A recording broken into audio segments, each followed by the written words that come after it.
But it's up to you, if you want to improve, to find the people you want to work with. We spent years in ESCI, in European Soaring Club, helping people to improve. And yeah, we had some success at doing that, because they come along and out of their club environment, yeah, and suddenly they were in a completely different environment. You say, right, this is what we're going to do, and they go, all that today, let's go. And after 7 or 8 days, they were saying, actually, I think I can do this. I think I can do this. I think I can make it work. The next part of this was a question for somebody: how do you keep gliding interesting, and what do you do to challenge yourself? Answer that. Nice question. Were you pointing that at me particularly, or as people in general? Yeah, probably yourself, but by the time you've done probably all the things that you maybe feel that you want to achieve, I imagine that probably some people probably stop gliding. I guess you're still flying, and what makes it interesting for you, and how do you keep challenging yourself? Well, it is a very people that have asked me often, why? Because you did it. I was a professional gliding instructor for 35 years or something like that, something ridiculous like that. And I didn't lose my motivation for flying in gliders. I quite often lost my motivation for some of the other people in there, I must admit that. I did get a bit of a taxi driver syndrome for a while. Not again, Where's the battery for the Astia grind? But taking that out, the same applies to me as I've just been saying to you. There's always another adventure. It's amazing. And what amazes me about gliding is every time you take off, it's different. And you go and you think, oh, what's happening over there then? I cannot think of many days when I took off and thought I can't be bothered. Because as soon as you look at the sky and the atmosphere, the area in which you're flying, you think, oh, what's going on? And you start moving along and you think, oh, this is interesting. Well, that looks good.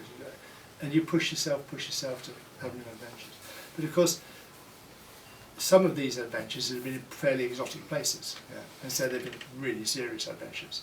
And times when you come back and you thought, I'm not so sure about that, I'm not sure I want to do that again. But on the other hand, even flying in Istanbul in the flatlands, I don't fly very often, but when I do fly, I really, really enjoy it, because I see gliding as being something that I'll never, ever, ever really understand.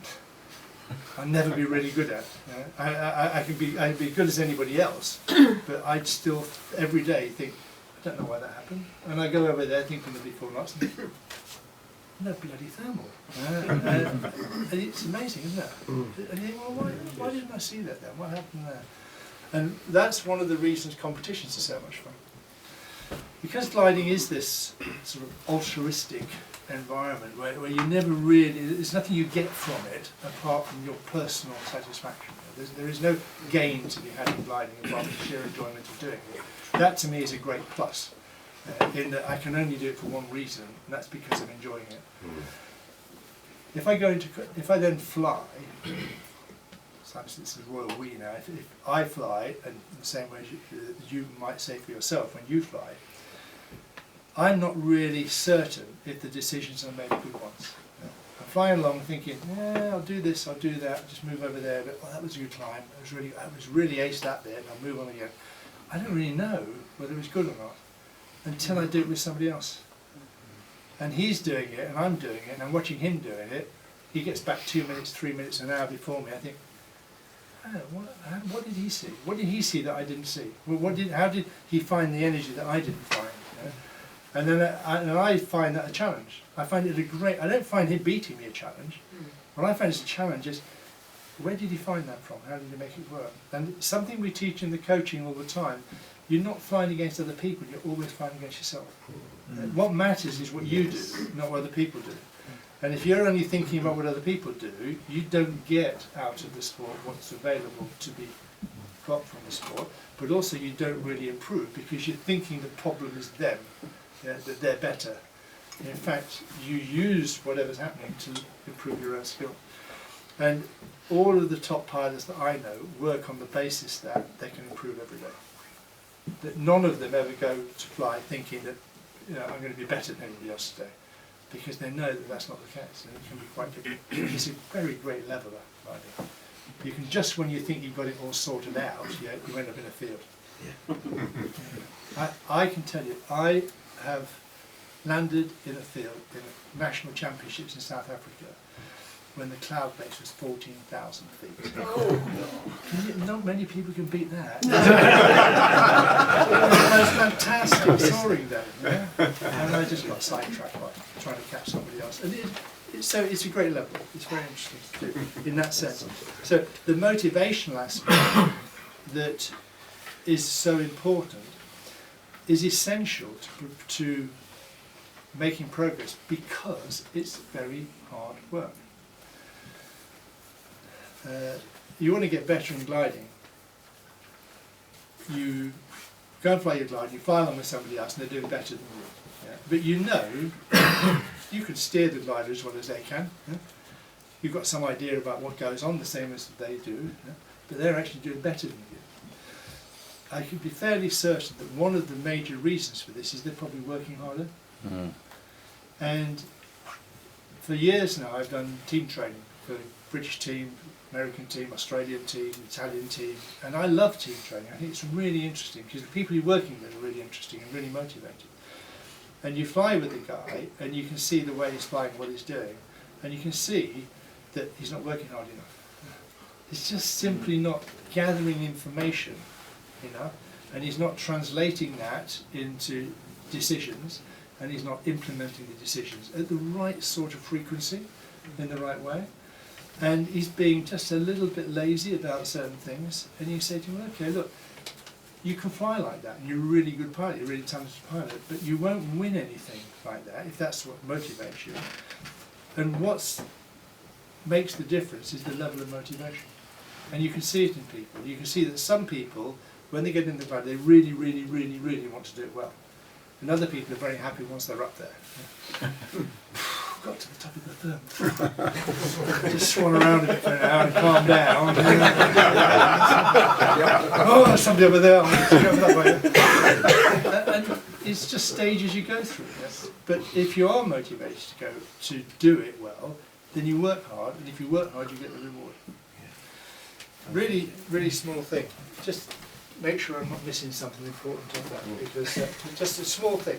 To give you an example of the sort of thing that I'm talking about at the top end of gliding. I flew in South Africa with a guy who was about to fly World Championships, and really, really, really good. Better pilot than I am, much better pilot than I am. Beautiful flight, absolutely exquisite flight. And we were flying along, and we flew, I think we flew about 700 kilometres or something like that, and it was 3D. It's not my favourite glider, but anyway, it was a nice flight. And when we flew along, I noticed something. And he said to me afterwards, what do you think? I said, it's fantastic flying with you. You're a wonderful pilot. You're an absolutely brilliant pilot. Yeah? But I did notice one thing. I noticed one little thing. I noticed a couple of things, really. I didn't want to say anything about the others. So I noticed one thing. And that is that when we were flying along, there were little cumulus. It was a really lovely day. Yeah? And, for example, we were probably going that way. Yeah? And we'd fly underneath the cumulus, like this, and then go on to the next cumulus, and fly underneath this cumulus, and go on to the next cumulus. And we were doing this. Now, one of the real issues with flying very fast is how much you deviate off track. It's not relevant to anybody who's flying up to 3 diamonds level, not really. You can fly up to 500k without worrying too much about it. Stick to sort of 30 degrees and you won't go far wrong. But if you want to go from 129 kilometres an hour to 130 kilometres an hour, it makes a big difference, how much you deviate off track. And it wasn't the deviation that's the problem. What I had noticed is that whilst he was picking beautiful routes through the sky, we were generally accelerating here. Mm. And if you think about it, when you want to put energy back in the glider, if you do it in sinking air, you lose a lot more altitude. It takes a lot longer to get the energy back in the glider. So when you want to accelerate the glider while you're still in the buoyant air, still in the rising air. So we were flying nicely through the rising air, but for me, we should have been accelerating earlier and actually turning earlier. So instead of that, we should have been doing that, but we should have been at target speed Target speed is the speed you think you're going to cruise at by the time we left the lift area. Same here, we should be here and we should be turning here, and we should be turning and accelerating, so by the time we left the thermal we should be at target speed. Now this is such a refined part of flying that for most people it doesn't make one jot of difference. But he came second. He came second in the World Championships, and he said to me, I said, that really helped me. It really helped me because it made me think again about how I fly. He didn't gain a lot from actually doing it. What he did gain a lot from was stopping to think, and thinking about exactly what he's doing. Because those of you who've been gliding 20 years, and you take off and fly your glider out down the South Downs there, you're doing what you've done for 20 years. And you haven't stopped to think about, maybe I could do this differently or better or something. And that's what one of the things competitions does for you. It makes you think, actually these guys are doing it a bit differently. Maybe I could be better at this if I did it differently.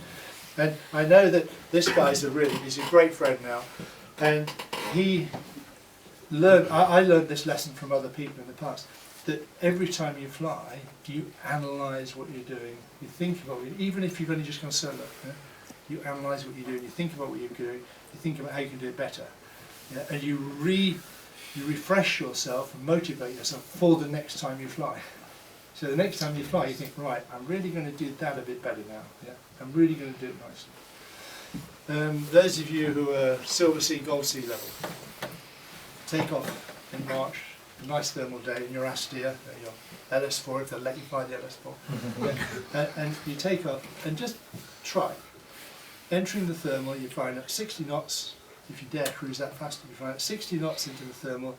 You're pulling up and slowing down.